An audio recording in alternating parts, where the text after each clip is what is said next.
नमस्कार, मी अनिता खोत. आयुष्य खूप सुंदर आहे या चॅनलवर आपल्या सगळ्यांचं स्वागत आहे. आज मी आपल्यासमोर सादर करत आहे सांडग्याची रस्साभाजी.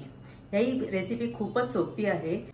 सांडग्याच्या रस्साभाजीसाठी लागणारं साहित्य आहे जिरं, मोहरी, मीठ, कांदा लसूण मसाला, हळद, एक मोठा चिरून घेतलेला कांदा, टोमॅटो, हिंग, कोथिंबीर, तेल आणि हे मिश्र डाळीचे सांडगे आहेत.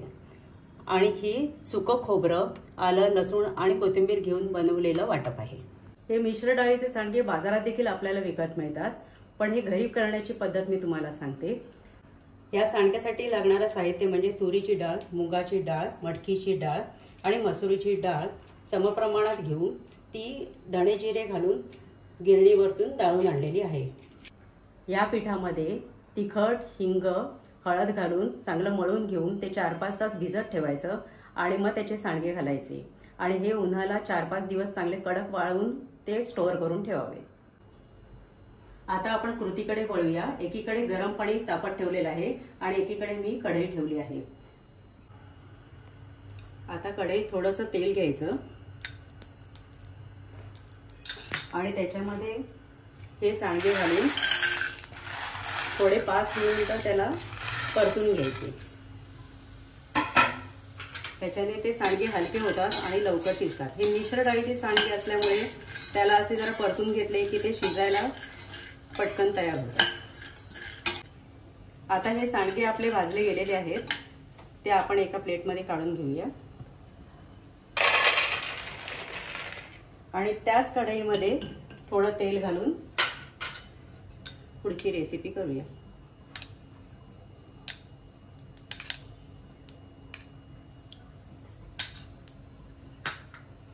आता हे तेल आपलं तापलेलं आहे.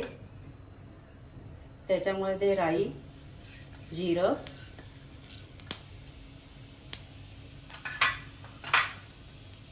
थोडा हिंग,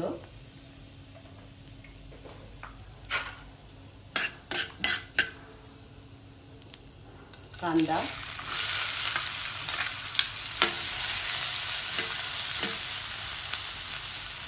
कांदा जरा गुलाबी होईपर्यंत भाजायचा आहे. आता हा कांदा आपला भाजला गेलेला आहे. आता त्याच्यात टाकूया आपण एक टोमॅटो आणि हे जे वाटप करून घेतलेले आहे ते थोडं वाटप आपण त्याच्यात टाकूया.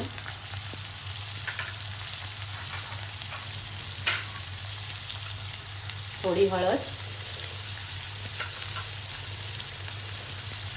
कांदा लसूण मसाला,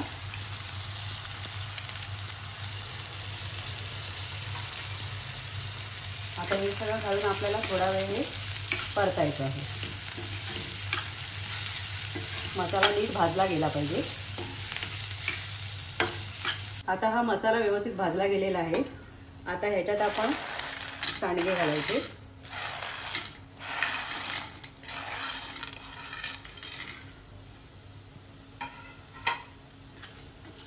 थोडे परतून घेऊया सांडगे घातल्यावर.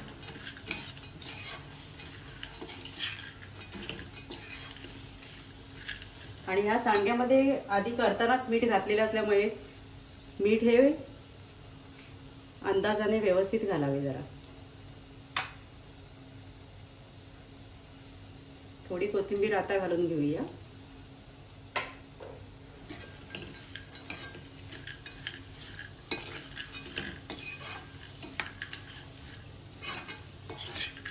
आणि आता त्याच्यात गरम पाणी घालूया.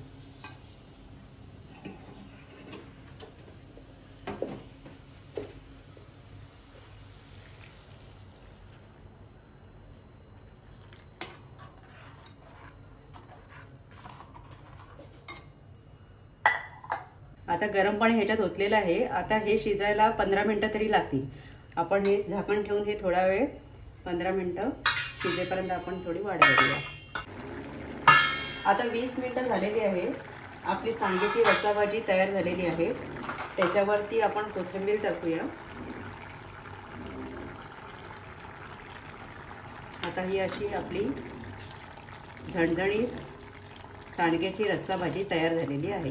ही आपण भाकरीबरोबर, गरम गरम भाताबरोबर खायला अतिशय रुचकर चविष्ट लागते.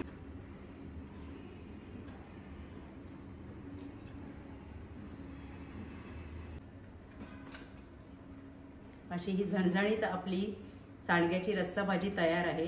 आणि एरवीच्या भाज्या खाऊन तुम्हाला जर कंटाळा आला असेल तर ही रेसिपी नक्की करून बघा, तुम्हाला नक्की आवडेल। रेसिपी कशी वाटली हे तुम्ही आम्हाला कमेंट करून नक्की कळवा। तसेच आमच्या चॅनलला लाईक, सबस्क्राईब आणि शेअर करायला विसरू नका। धन्यवाद।